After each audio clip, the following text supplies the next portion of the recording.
salaamaaleykum mbokki Wakaam mbokki Sénégal man la docteur Oumar Diop di médecin chef bu centre de santé yi nekk Wakaam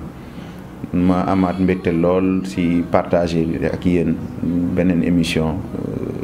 yuy amal njëriñ askan bi. effectivement Sidia comme ni ngeen ko déggee fan yii yëpp ñu ngi wax ne am na variant bu bees bu feeñ bu ñuy woowee Omicron. Daanaka on pouvait s'y préparer parce que comme on l'a si bien dit au début variants yi dinañu feeñ dinañu gën a bëri d'autant plus que li ñu séntu woon ci vaccination muy immunité collective xaw na sooxe tuuti te loolu yëpp parce que ba léegi on voit que y a des personnes yi nga xamante ne ñu ngi leen di woowee les anti-vaccins donc seen xel daal dalul ci vaccin yi te yaakaar naa boobu ba léegi ñu ciy communiquer di ci wax. te gis nañ njëriñ bi itam ci impact bu mu indi par rapport ak résultats yi ñu am ci wàllu cas de Covid yi ñu détecté récemment mu wàññeeku bu baax ñu war ci gën a góorgóorlu itam xam nga ku ne Sénégal wax réalité socioculturelle donc moi je pense que war nañu gën a xoolaat une autre forme de communication gën a convaincre nit ñi ñu bàyyi ci xel bu baax. bàyyi xel ci variant yooyu di ñëw te variant bu ñëwee dafay soulever ñetti question bu njëkk bi mooy est-ce que wàllante bi dafay gën a gaaw deuxième question bi mooy est-ce que vaccination bi du sooxee dina ci efficace dina agir ou pas troisième question bi mooy est-ce que bu ñëwee dafay ànd ak virulence bu ëpp maanaam gën a soxor yeneen variant yi fi jaar donc yooyu yëpp autant de questions qu'il faut se poser pour variant bu bees bi feeñ ñu koy oowee Omicron donc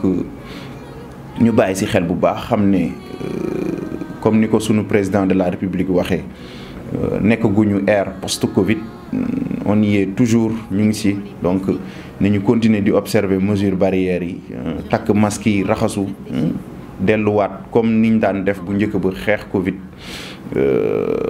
pourquoi pas si mesures barrières yi ñu ajouter une troisième dose dégg ngeen récemment ministère de la santé mu siy communiqué monsieur Abdoulaye Diouf Sarr muy suñu kilifa ñun ñëpp mu communiqué si wax ne éventuellement il se peut que Sénégal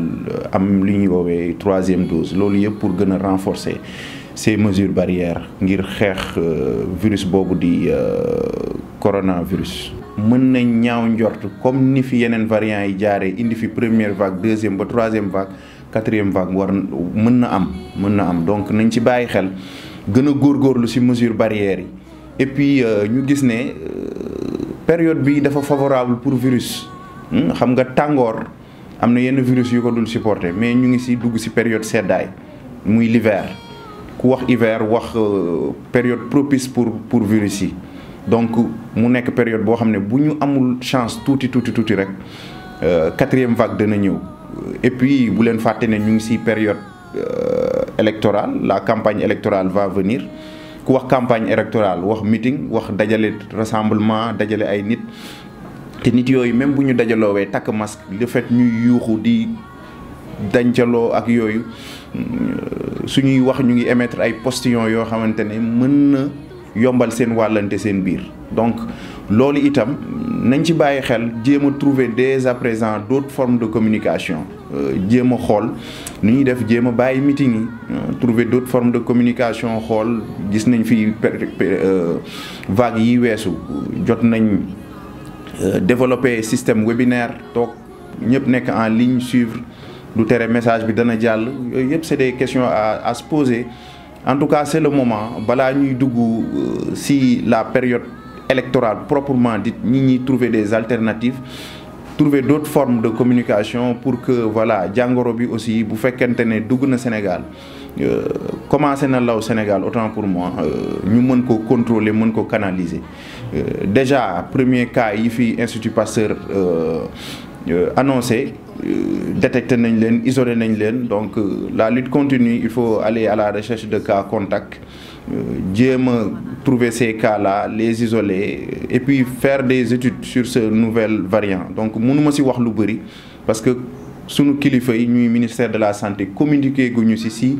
caractéristique u virusu Omicron donc nañ xaar rek les scientifiques ñu wax ci communiquer ci wax ñu yan ñooy possibilité, est-ce que virus bu gën a soxor la, beaucoup plus virulent, beaucoup plus contagieux, yooyu yëpp c'est des questions à se poser. Donc quoi qu'il en soit nañu góorgóorlu fagaru delluwaat ca mesure barrières yi, raxas loxo yi, takk masque correct. Et puis les autorités maa ngi si profiter di lancer un appel, ça commence par eux.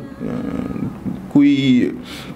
liñ naan charité bien ordonnée commence par soi-même. Donc na commencé si ñoom nañu montrer le bon exemple, ñii nekk assemblée, ñii wane si télé yi, kilifa yi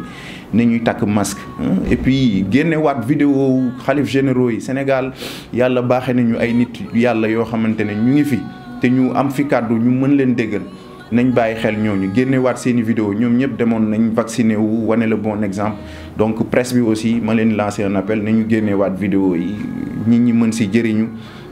nit ñi delluwaat si combat bi xam ne jeexagul comme ni ko sunu président de la République waxee. Tout à fait Sidia, loolu lu mën a nekk la. Première vague, deuxième vague, troisième vague yëpp jaar na fi te bu nekk ak variant bu ute. Donc bu quatrième vague amee ak que ça soit Omicron wala beneen variant, on peut toujours s'attendre à voir l'émergence d'autres variants parce que adduna bi ci boppam le climat est instable, parce que adduna ci boppam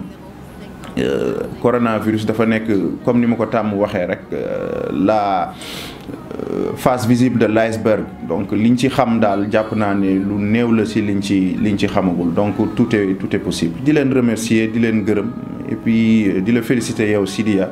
ci sa dévouement par rapport ak li ngay def ci santé, parce que mënoon nga dem filmer ji lépp luy politique, parce que fi ñu toll nii c'est la période électorale. Donc mu jaral la toujours nga ne yow santé ngay gën a privilégié parce que loolooy soxal askan bi. Donc maa ngi lay remercier, di remercier aussi seen internautes yëpp ñi ñuy suivre à travers les réseaux sociaux. Di leen wax ne wax bi lu ci jub mbaaxu yàlla la, mbaaxu ñi ñuy borom bi dénk ñuy sol ci ñun xam-xam, lu ci dënk itam ñu xam ne matadi nit la rek. Di leen gërëm, di leen remercier, di remercier personnel médical Annette Mbaye, di remercier CDS bi ak municipalité Ouakam ci effort yi ñuy def pour que